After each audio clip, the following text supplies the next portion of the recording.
చెప్పదలుచుకున్న విషయం ఏంటంటే, ఎవరైనా పెళ్ళి ఎందుకు చేస్తారండి? హ్యాపీగా ఉండాలి వాళ్ళ అమ్మాయి అబ్బాయి అని చెప్పి పెళ్లి చేస్తారు. బట్ జోగి రమేష్ గారు చేసిన ఉద్దేశం రాంగ్. ఫస్ట్ థింగ్ ఏంటంటే, ఒక పెళ్లి చేసుకున్న తర్వాత ఇద్దరి మధ్యలో గొడవలు వచ్చి విడిపోవడం అనేది కంప్లీట్ డిఫరెంట్ స్టోరీ.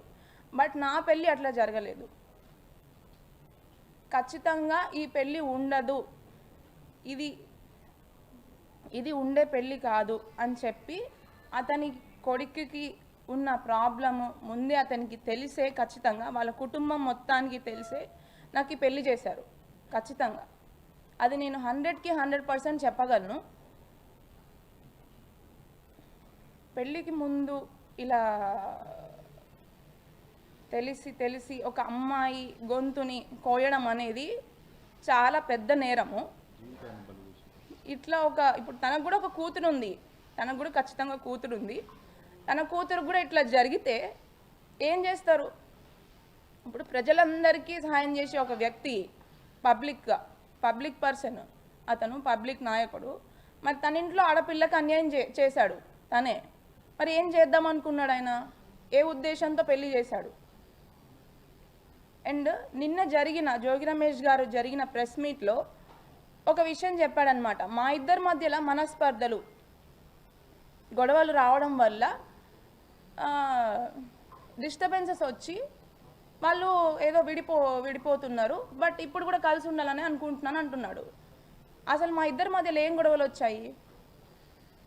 అసలు ప్రాబ్లం ఏంటి? నేను చేసిన తప్పేంటి? అసలు విషయాలను పక్కన పెట్టి పక్కదారి పట్టించడానికి ప్రయత్నించాడనమాట. అది క్లియర్గా మీ అందరికీ అర్థమవుతుంది. ఖచ్చితంగా తొందరలోనే ఆ విషయాలకు సంబంధించిన నిజాలు కూడా మీకు తెలుస్తాయి, బయటపడతాయి.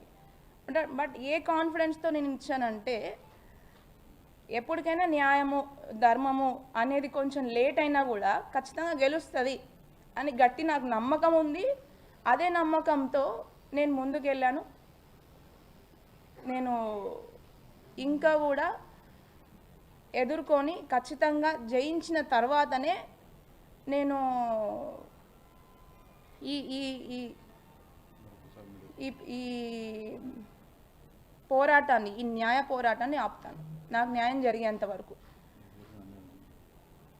అయితే ఎవరైనా ఏం చేస్తారండి, నార్మల్గా పెళ్ళయి ఎన్నో ఆశలతో అడుగుపెట్టాను.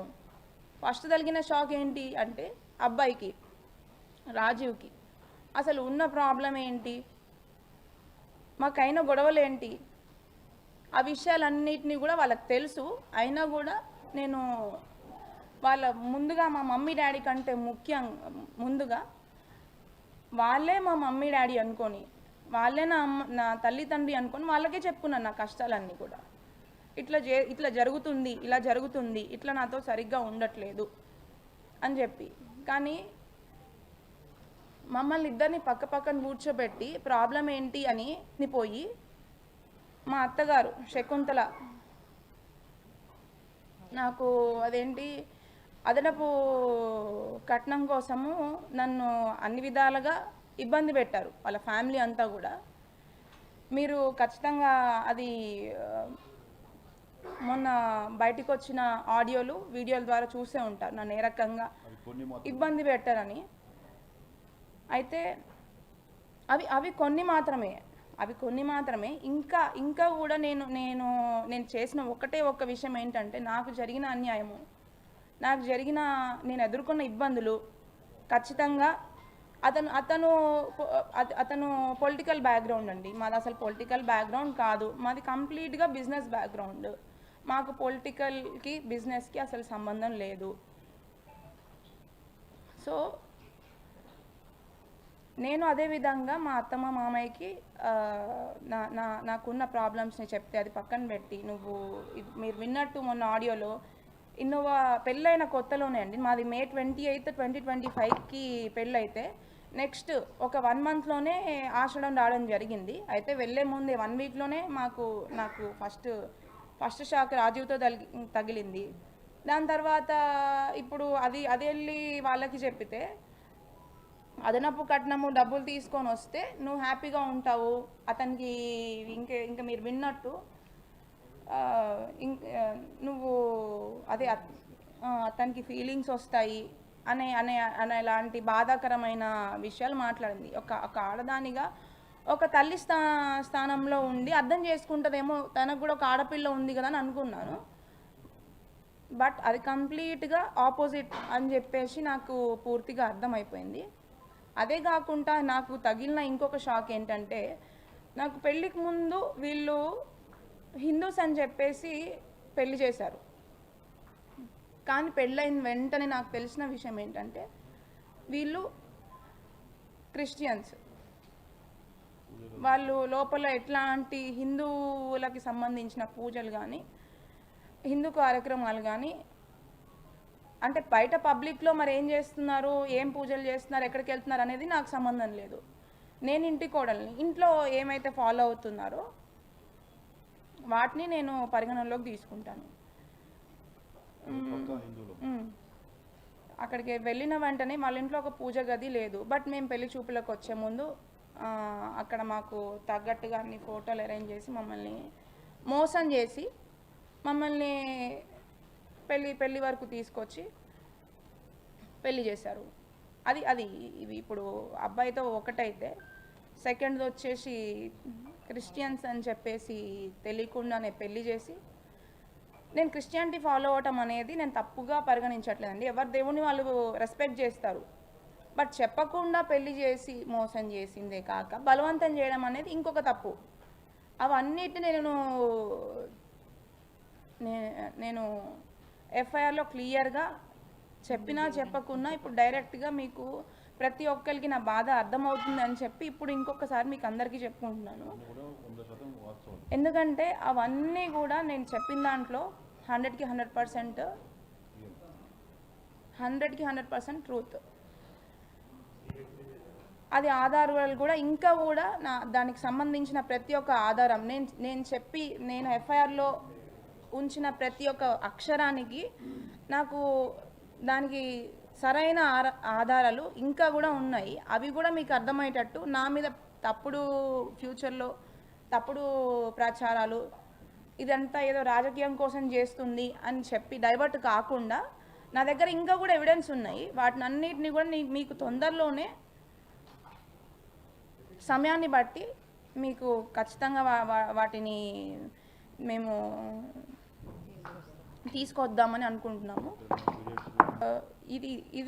ఇది ఫస్ట్ అయితే. సెకండ్ వాళ్ళదైతే ఇంకొకటి వచ్చి అసలు ఉన్న ప్రాబ్లమ్స్ని పక్కన పెట్టేసి ఆమె శకుంతల గారు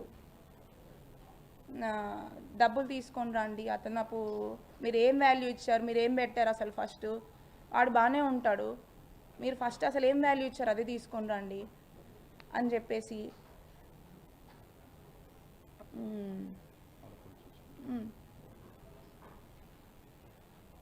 చెప్పేసి అన్ని రకాలుగా. అండ్ నేను ప్రతి ఒక్క రోజు అక్కడ ఆవిడ బైబిల్ చదువుతున్నా, నేను వాటిని అన్నిటినీ నేను ప్రతి ఒక్కదాన్ని నేను రెస్పెక్ట్ చేస్తాను ఖచ్చితంగా. బట్ నన్ను బలవంతం చేయడం అనేది ఖచ్చితంగా 100కి 100% తప్పు. అండ్ మా దేవుళ్ళని ఇప్పుడు నేను వాళ్ళని బతిలాడుకోగా నాకు ఒక 3rd ఫ్లోర్లో ఒక పూజ గది పెట్టారు. దాంట్లో కనీసం నేను అగరబత్తులు వెలిగించి గంట కొట్టాలన్నా కూడా చాలా భయపడేదాన్ని. ఎందుకంటే ఆమె ఆ టైంలో చేసిన నాకు ఆ వ్యాఖ్యల వల్ల ఫస్ట్ నాకు పూజ చేయాలన్నా కూడా దాంట్లో భయమేది. ఎందుకంటే ఆమె ఎట్లాంటి వ్యాఖ్యలు చేసిందంటే, అసలు మీ దేవుళ్ళు కూడా దేవుళ్ళేనా, అసలు ఇద్దరు అంటే నాకు శివుడు అంటే చాలా ఇష్టం అనమాట. ఎప్పటి నుంచో చిన్నప్పటి నుంచి నేను అక్కడ కూడా వెళ్ళిన తర్వాత ఆ దేవుడినే పూజించుకున్నాను. ఆ దేవుళ్ళ గురించి కూడా అసలు ఇద్దరు వైఫ్లు ఉంటారు, ఇద్దరు పిల్లలు ఉంటారు, వాళ్ళకు కూడా అన్ని మనుషుల్లాగానే అన్నీ ఉన్నాయి. అసలు వాళ్ళ దేవుళ్ళు ఎట్లయితారమ్మా? ఇప్పుడు నువ్వు పూజ చేసావు, ప్రసాదం పెడితే దేవుడు తినేస్తాడా అని చెప్పి ఇట్లాంటి మాటలు మాట్లాడడం కూడా చాలా తప్పు. ఫస్ట్ థింగ్ ఆమె ఇంకా నువ్వు హిందువు, మీ దేవుళ్ళు నమ్ముకున్నావు కాబట్టి నీకు ఇట్లా అయిందేమో, మా దాంట్లోకి వచ్చేసేయి అని చెప్పి ఇట్లాంటి మాటలు మాట్లాడేదన్నమాట. నేను ఎప్పుడు కూడా వాళ్ళ దేవుళ్ళని అయితే నేను తప్పుపట్టలేదు. ఎవరి దేవుడు వాళ్ళకి ఎవరి దేవుళ్ళు వాళ్ళకే గొప్ప. నేను మీ దేవుని రెస్పెక్ట్ చేస్తాను, మీరు మా దేవుని కూడా అంతే రెస్పెక్ట్ చేయాలని చెప్పి నేను అనుకునేదాన్ని. అయితే పెళ్ళైన తర్వాత కూడా వీటన్నిటినీ కూడా నేను ఎదుర్కోవడానికి కారణము, అన్నిటినీ కూడా తట్టుకోవడానికి కారణం ఏంటంటే, ఒక ఆడపిల్లగా ఇట్లా బయటికి రావాలి, ప్రతి ఒక్కళ్ళ దగ్గర లో ఫోకస్ అవ్వాలి అని చెప్పి ఏ ఆడపిల్ల అనుకోవద్దు. మీకు కూడా ఖచ్చితంగా ఇక్కడికి వచ్చిన వాళ్ళందరికీ కూడా ఆడపిల్లలు ఉండే ఉంటారు. మీ ఆడపిల్లకి ఈ పరిస్థితి వస్తే ఖచ్చితంగా మీ ఆడపిల్లలని అయితే ఈ పరిస్థితి రావాలి, ఇలా వచ్చి బయటికి వచ్చి ఇట్లా ఫోకస్ అవ్వాలి, ఇట్లా అన్యాయం గురించి మాట్లాడాలి అని అయితే మీరు ఖచ్చితంగా అనుకోరు. ఫస్ట్ ఎవరైనా ఆ పరిస్థితి వరకు తెచ్చుకోరు. బట్ మేము అనుకోకుండా వాళ్ళ మీద నమ్మకంతో పెళ్లి చేసుకున్నందుకు మాకు ఈ పరిస్థితి మా డాడీకి, మా మమ్మీకి, మా కుటుంబం అందరికీ కూడా వచ్చింది. అయితే దీనికి ఖచ్చితంగా ఈ అన్నిటికీ కూడా మీ అందరు కూడా ఫ్యూచర్లో కూడా ప్రతి ఒక్కల సపోర్ట్ నాకు ఉంటుందని నేను మనస్ఫూర్తిగా కోరుకుంటున్నాను. ఇక్కడ ఇంకొక విషయం ఏంటి అంటే, ఇంకొక విషయం చెప్దాం అనుకున్నాను అనమాట. అమ్మ మేఘనమ్మ, మీ అత్తగారు నిన్ను ఒక తల్లిలాగా చూసుకున్నారు, నేను ఒక కూతురులాగా భావించాను అని చెప్పారనమాట. మరి తల్లిలాగా నాకు గోరుముద్దలు తినిపించి ఉంటే ఈరోజు నాకు ఈ స్థితి ఎందుకు వచ్చేది? ఆమె తినిపించింది నాకు గోరుముద్దల్లాగా లేవు, విషపు ముద్దలు. పెళ్ళికి ముందే అతని కొడుకు ప్రాబ్లం ఏంటో తెలిసి పెళ్ళి తర్వాత చాలా ప్లాన్డ్గా దీన్ని ప్లాన్ చేసి నన్ను అన్ని రకాలుగా ఇబ్బంది పెట్టి దీన్ని క్లోజ్ చేద్దామనే ఉద్దేశం వాళ్ళకి ఫస్ట్ నుంచే ఉంది, పెళ్ళికి ముందే ఉంది. ఎందుకంటే ఖచ్చితంగా చిన్నప్పటి నుంచి ఫస్ట్ నుంచి వాళ్ళ పిల్లలకి వాళ్ళు ఎట్లా పెరుగుతున్నారు, వాళ్ళు ఎక్కడ ఉంటున్నారు, ఏం చేస్తున్నారు, వాళ్ళకున్న ప్రాబ్లమ్స్ ఏంటి, ప్రతి ఒక్కరికి వాళ్ళ పిల్లల గురించి వాళ్ళ తల్లిదండ్రులకు తెలియకుండా ఉండదు. అది కామన్ పాయింట్. నేను ఖచ్చితంగా మళ్ళీ ఎవరికి చెప్పాల్సిన అవసరం కూడా లేదు. ప్లస్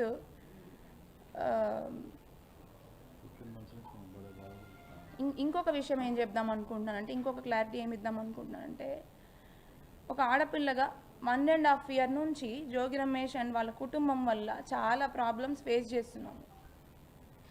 ఇంకా కూడా నన్ను ఇబ్బంది పెట్టే ప్రయత్నంలోనే ఉన్నాడు. కానీ నాకు ఈ బాధల నుంచి, ఈ కష్టాల నుంచి అతనికి ఈ పెళ్ళి ఉండదని క్లియర్గా తెలుసు. అయినా కూడా ఇబ్బంది పెట్టుకుంటూ ఇంకా కూడా దీన్ని ఎట్లా కంటిన్యూ చేద్దాము, ఇంకేం చేద్దామని అనుకుంటున్నాడు అనేది నాకు అర్థం కావట్లేదు. ఖచ్చితంగా నాకు న్యాయం చేస్తాడని అయితే నేను అనుకోవట్లేదు. ఎందుకంటే మీరు చూసే ఉంటారు, ఒకవేళ న్యాయం చేసి ఉంటే మీ అందరి ముందు నేను కూర్చోవాల్సిన అవసరం లేదు. అట్ ద సేమ్ టైము నిన్న ఇంకొక విషయము ఏంటంటే, వాళ్ళు చూపించినట్టుగా, జోగి రమేష్ గారు చూపించినట్టుగా ఒక వీడియో అయితే చూపించారు. ఏంటంటే వసంత కృష్ణ ప్రసాద్ గారింటికి వాళ్ళు వెళ్ళారని చెప్పి, అది దొంగచాటుగా వీడియోలు తీసుకొని దాన్ని ప్లే చేయాల్సిన అవసరం లేదు. ఎందుకంటే నన్ను అడిగితే నేనే చెప్పేదాన్ని, నువ్వు వెళ్ళావా అమ్మా అని అంటే అవును వెళ్ళాననే చెప్తాను. న్యాయం కోసం వెళ్ళాను, ఆయన న్యాయం చేసి ఉంటే, ఆయనే సెట్ చేసి ఉంటే కరెక్ట్గా అన్యాయం చేయకుండా నాకు, నేను ఎందుకు వెళ్తాను? వసంత కృష్ణ ప్రసాద్ గారి దగ్గరికి వెళ్ళాను, దానికి ముందు కూడా ఇంకొకసారి వెళ్ళాను. ఎందుకంటే నాకు న్యాయం చేయాలి, నాకు న్యాయం కావాలి, నాకు అన్యాయం జరిగింది అని చెప్పి ఆ ప్లేస్లో వసంత కృష్ణ ప్రసాద్ కాకపోతే